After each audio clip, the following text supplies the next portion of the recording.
American Nightmares. There are some stories that stay with you forever, not because of blood, not because of ghosts, but because they actually happened. Tonight's nightmare begins in a small apartment during a hot summer night, where a little boy wakes up to find his cat staring into the darkness, and a stranger standing silently in his bedroom doorway.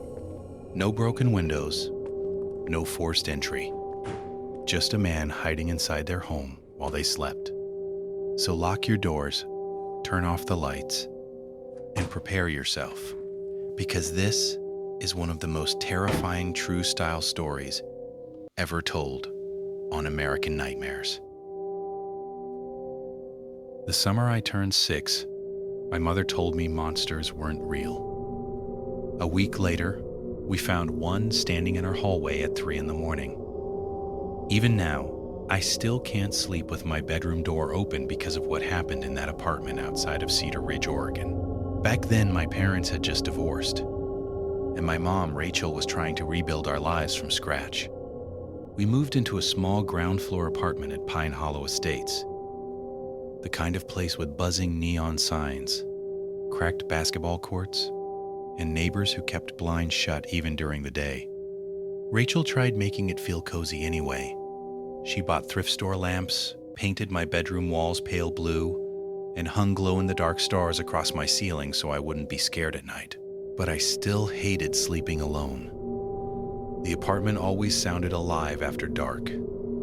Pipes rattled, floorboards creaked, wind hissed through tiny gaps in the windows, like somebody whispering secrets outside. So most nights, I slept in my mother's room, while our gray tabby cat Milo curled against our feet. The night everything happened was unbearably hot. Oregon heat waves made the apartment feel like an oven, and our air conditioner barely worked. Rachel cracked the bedroom window behind the bed to let cool air inside, and the smell of rain-soaked pavement drifted through the screen after a storm rolled through earlier that evening. I remember falling asleep while hearing distant traffic from the highway and the hum of a flickering streetlight outside. Then, sometime deep in the night, I woke suddenly with that awful feeling kids sometimes get. The feeling that something is wrong before you even understand why. The room was almost completely dark, except for silver moonlight spilling through the open window. At first, nothing seemed strange until I realized Milo wasn't beside us anymore. He was sitting in the bedroom doorway completely frozen, staring across the hallway toward my room. His fur was puffed up, ears flattened back. I whispered his name softly, expecting him to jump onto the bed, but instead, he slowly walked into my bedroom without looking away from whatever was inside. A second later, he let out this sharp, nervous meow I had never heard before. My stomach dropped instantly. I sat upright and stared toward the hallway, just as a shadow shifted inside my room. At first, my sleepy brain thought maybe it was tree branches moving outside. Then the figure stepped closer. Someone was standing there. A man, tall, thin, motionless, watching us. I couldn't breathe. Every instinct inside me screamed that this person wasn't supposed to be there. I grabbed Rachel's shoulder hard enough to wake her immediately and whispered, "Mom, there's somebody in my room." She opened her eyes halfway, confused and exhausted, but the second she looked toward the doorway, everything changed. I watched terror hit her face instantly. The man took another slow step forward into the hallway, and moonlight revealed part of his face, while the rest stayed buried in shadow. He never spoke. That somehow made it worse. Rachel didn't scream. She didn't freeze.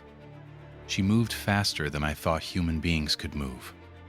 In one motion, she grabbed me off the bed, shoved open the screen window behind us, and practically threw me outside into the grass below. We were on the ground floor, but to 6-year-old me it felt like falling off a cliff. I hit the lawn crying while Rachel climbed out seconds later and grabbed my arm so tightly it hurt. Then she started screaming for help. Not normal screaming, raw survival screaming that echoed through the entire apartment complex. Lights switched on all around us. Dogs barked wildly. People opened doors asking what happened. Rachel dragged me farther into the parking lot while staring at our apartment window like she expected the man to crawl out after us. But nothing moved inside. Within minutes, police cars flooded Pine Hollow Estates with flashing lights.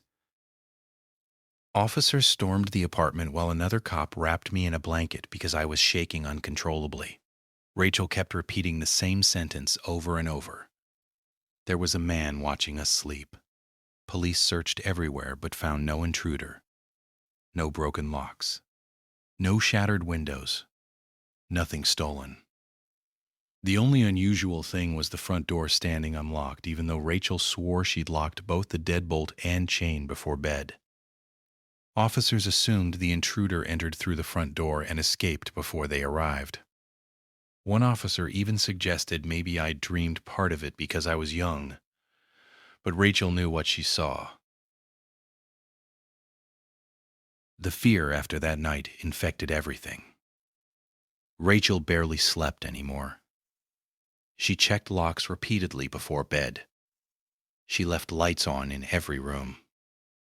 She pushed chairs beneath door handles and kept a baseball bat beside the mattress. Even Milo acted different afterward. He refused to enter my bedroom alone and hissed randomly at empty corners of the apartment. About a week later, things became even worse. Rachel was cleaning the kitchen while I watched cartoons when I heard her suddenly stop moving. Then came silence. Terrible silence. She told me to stay in the living room, but I peeked around the corner anyway and saw her standing frozen beside the utility closet near the kitchen. Inside, hidden behind the water heater, was a small black notebook. Next to it sat dirty gloves and several candy wrappers. Someone had been hiding there. Rachel flipped through the notebook with trembling hands while tears filled her eyes. The pages contained strange sketches, random names, apartment numbers, and disturbing little notes written in messy handwriting. Police returned again, but there wasn't much evidence left behind. Detectives believed the intruder may have entered the apartment earlier that evening and hidden inside until we fell asleep. That realization destroyed my mother. The man hadn't broken in while we were sleeping. He had already been there the entire time. Maybe while we watched TV. Maybe while Rachel cooked dinner. Maybe while I brushed my teeth before bed. We moved out of Pine Hollow Estates less than 2 weeks later, but the memory followed us anyway. Years later, I finally asked Rachel what scared her most about that night. She became quiet for a long moment before answering. "He looked calm," she whispered. That's what I'll never forget. He looked completely calm. Even now, every time I wake suddenly in the middle of the night and hear a floorboard creak somewhere in the dark, I still picture Milo frozen in that doorway staring into my bedroom. And the silent man slowly stepping out of the shadows. Some nightmares end when you wake up. Others follow you for the rest of your life. Imagine finding out the stranger in your hallway may have been hiding inside your apartment the entire time, listening, waiting, watching. If this story gave you chills, make sure to subscribe to American Nightmares for more disturbing true horror stories that will keep you awake long after midnight. And before you sleep tonight, maybe check your locks one more time.